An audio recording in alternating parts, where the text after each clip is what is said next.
programas de él. Pero hablando de pedir disculpas, el canciller pidió disculpas por haber intervenido, ¿no? Por haber colaborado en el diario La Tarde, era, ¿no? La Tarde, un vespertino. Sí, un vespertino, sí. Bueno, La Tarde... Perdón. Claro. Pero matutino. Pero es bueno que haya pedido disculpas, pero tiene que obrar en consecuencia. Claro, tiene que tener un poquito de piedad respecto de los otros, porque él habla de los otros como si fuera el dueño del río Jordán, ¿no? Claro. Mira, tanta agua bendita como para decir, bueno, ahora Papaleo, que era de derecha, es aliado, progresista, y a los otros los ataca. Pero no era de derecha Papaleo. Era de López Rega, digamos. Claro, sí, bueno. Sí, no sirve pedir disculpas sin arrepentirse. Si no hay arrepentimiento, las disculpas... Evidente, no sirven. Y además Timerman miente escandalosamente. Nosotros tuvimos, aparte de los expedientes, aparte de que estudiamos todo, etcétera, yo he tenido 2 testimonios de gente que incluso ha estado en la cárcel. Y es mentira. Es absoluta mentira. Él no puede montar esa mentira. ¿Cuál es la mentira? Tenemos un dato que un poco lo sacó, creo que Joaquín Morales Solá el domingo, de que en realidad las personas fueron detenidas, los Greiber fueron detenidos. Primero es tomado en febrero Juan Greiber. Como Juan Greiber había sido secuestrado por los montoneros en los años 62 o 73, por el cual pagaron 200 millones de pesos y estaban uniformados, cuando a él lo detienen en febrero, él cree que son los montoneros. Como los montoneros lo estaban amenazando de que los iban a matar si no le entregaban la plata, él dice, yo les voy a devolver el dinero. Y ahí va la policía y canta. Por eso viene la posterior redada. Incluso se cuenta de que cuando los detienen a todos, lo que hace Suárez, Mason y Camps es ir a decirle a Videla que se vaya, porque en realidad Videla tenía mucha relación con Greiber, no sabía que tenía el dinero de los montoneros, pero él cenaba.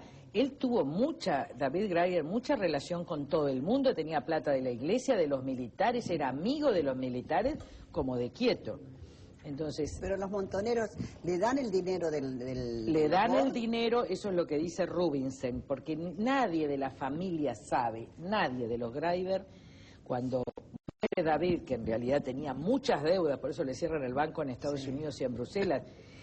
Los Greiber tienen que prestar garantía en Estados Unidos y venir a liquidar bienes para pagarle 22 millones de dólares a la Reserva Federal.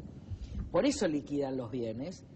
Ahí empiezan las amenazas de montoneros de Juan Gasparini, que es Paz, Peñalosa, que es Magario, y Graciela Di Leo, que oficia como secretaria, y es Gasparini el que la amenaza de muerte con el cianuro, diciendo te va a tomar cianuro. Una pastilla colorada. Ahí se entera la familia, pero no tenía ninguna prueba. Entonces el que dice que sí es Rubinstein, que es uno de los que muere en la cama de tortura. Él dice que sí. Ahí se opera la venta. Es cierto que hubo una reunión con Manrique donde Manrique le dice lo mejor que pueden hacer es liquidar todos los bancos y también papel prensa, porque era un escándalo internacional. Pero no era amenaza. Si Videla era amigo de Greiber, esta es la verdad. El día que detienen a todos, ¿Videla era amigo de Greiber? Claro, nosotros el testimonio que yo tengo, él era amigo de todos. No, yo lo que recibí es un testimonio, si la cuestión se agrava, prestaremos el testimonio. Juan Gasparini vive en Suiza, ¿no? Sí. Así es. Y Juan Gasparini es detenido el 11 de enero y la propia, esta chica, ¿cómo se llama? María Seoane, que es directora de Radio Nacional, dice que bajo tremendas torturas, él declara. Pero esto lo sabe Macera, porque también hay internas en la Junta. Pero la verdad de lo que a mí me dicen personas muy allegadas es que el Juan Greiber es el que sin darse cuenta, porque él no cree que es la policía, cree que son montos. Entonces ahí empiezan a sacarle las cosas. También es cierto que lo que cuentan es que Timerman, padre, cuando muere Greiber, hace una asamblea con aumento de capital de la opinión y se quiere quedar con todo, lo quiere estafar a los Greiber. Pero el gobierno también quería quedarse con el dinero. De la opinión, estoy hablando de la opinión, él se quería quedar con la opinión. Ahora, también estos testimonios nos dicen que el más torturado de todos fue Timerman. Terriblemente torturado. Los otros no tanto. Y que después pero el padre. Sí, sí. El padre. Terriblemente torturado. Pero entonces el libro que era buenísimo, Celda... Preso sin número, Celda... ¿Cómo es Celda sin número? Preso sin nombre. Preso sin nombre, exacto. Sí. Entonces él después tiene mucho prestigio internacional, Timerman, pero es cierto que colaboró activamente en el golpe de Ilia. Es cierto que en la primera parte del golpe del 76 él colaboró también en el tema del golpe. Es cierto también que hubo un problema porque se quiso quedar con el 100% de las acciones de la opinión. Y es cierto que fue el más torturado. Y Timerman tendría que decir la verdad. Porque él no puede, porque es obsecuente de Cristina Kirchner, cambiar una verdad que él la conoce absolutamente. Porque él visitaba a su padre en Magdalena, porque en Magdalena estaban todos... y porque él sabe que esa no es la verdad. Nunca se habló de esto. ¿Cómo es posible que no se hable 30 y pico de años de una cuestión, salvo cuando Kirchner se quiere enfrentar con Mañeto? Se habla y se distorsiona, porque después querer que los directivos de Clarín y La Nación sean culpables de delito de lesa humanidad... Es una aberración. Es una canallada también. ¿Helbar no tuvo nada que ver en este tema? Bueno... José Helbar, que era ministro de Economía. Helbar era... Greiber era como el delfín de Helbar. Claro. Porque Helbar era un poco el líder de los industriales nacionales, la burguesía nacional, como se autodenominaban. Y Greiber era, dentro de las múltiples tareas que él cumplía, porque se ve que era muy activo, era su delfín en la provincia de Buenos Aires. Helbar lo ayuda a conseguir créditos baratos del Estado para comprar la parte que el grupo Chivita tenía en papel prensa. Claro. Es decir, lo ayuda mucho. Era el grupo Chivita, Editorial Abril. En realidad Helbar aprieta a Chivitas y después Chivitas se tiene que ir del país y se lo entrega. Se van a Brasil, sí, los Chivitas. Se van a Brasil. Otra pérdida que tuvimos, porque después del secuestro de los Born, Bunge y Born se fueron a Brasil. Los Chivitas también, y ahí desarrollan un montón de revistas y hoy son líderes. Revista Bella, por ejemplo, muy buena. Antes era la revista Los Dueños de la revista Claudia, ¿se acuerdan? Sí, cómo no. Sí, claro, muy importante. Y Helbar pone 3 millones de una coima, esto dice María Seoane, que había cobrado para compra del embalse Río Tercero por un grupo empresario que tenían una cuenta en Ginebra, se la da a David para que la maneje. Y 4 millones, dice María Seoane, que le había dado Isabel Perón para que se la maneje Helbar. Pero ustedes vieron el discurso de la presidenta. David Greiber parecía casi un ángel bajado del cielo.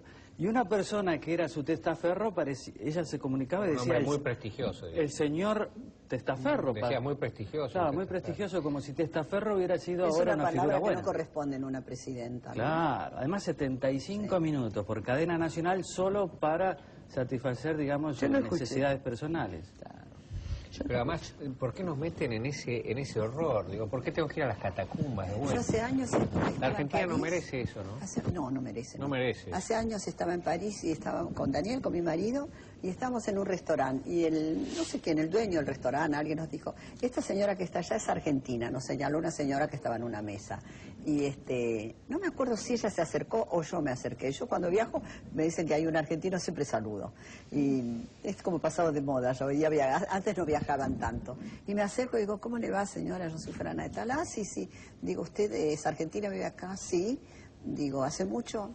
No hace tanto. Digo, ¿y por qué le gusta vivir acá? Sí, porque secuestraron a mis hijos. Yo soy la madre de los Born. Claro. Sí.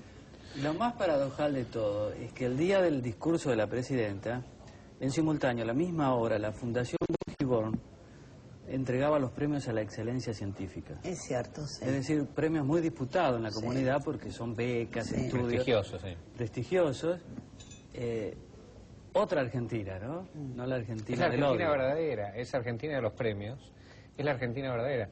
Lo que decía Oscar Aguad, lo que decía Lilita, de los pueblos del interior, de la gente joven que está a la punta de la tecnología, en la aplicación de conocimientos, de progreso, de generación de riqueza, de generación de trabajo. Sí, eso está bien. Es en la Argentina real. Es otra cosa, pero por eso, las dos Mirta, cosas, las dos el 6 de septiembre de 1930 debe ser recordado en la Argentina. Sí.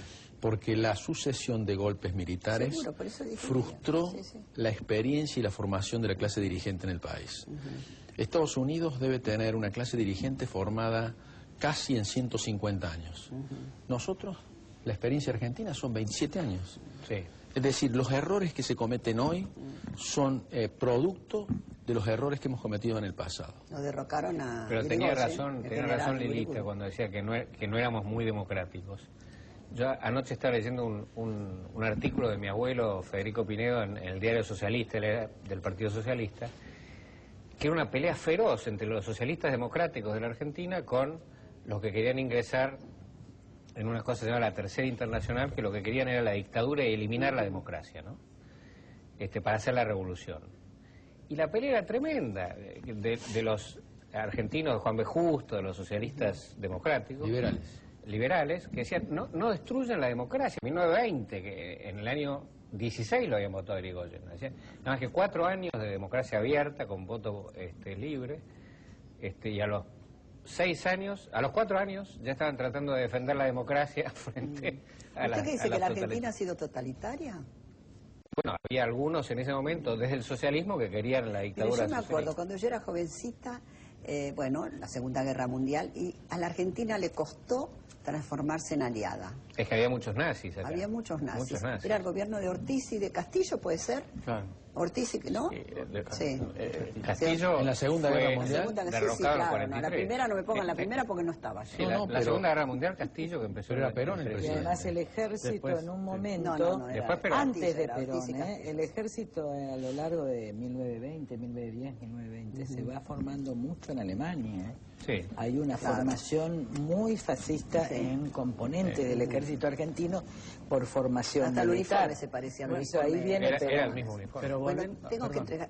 volviendo a los 70, muy poca gente rescataba la democracia en los 70. Los Claro, montoneros no, Ese es el el ejército tampoco, los liberales tampoco, los peronistas ni hablar, los radicales tampoco, porque digamos, era una democracia restringida. Yo estaba en Franja Morada y éramos lo único que defendíamos, me acuerdo, la Está bien, pero democracia, pero nos decían que éramos débiles, entre O que eran paréntesis, pequeños que burgueses. B larga nos Pero decían. tengo que entregarles estos relojes Ser violento era la moda. Claro. a la mesa. Por favor, tienen que ocuparse de que la gente tenga trabajo, dice Carlos.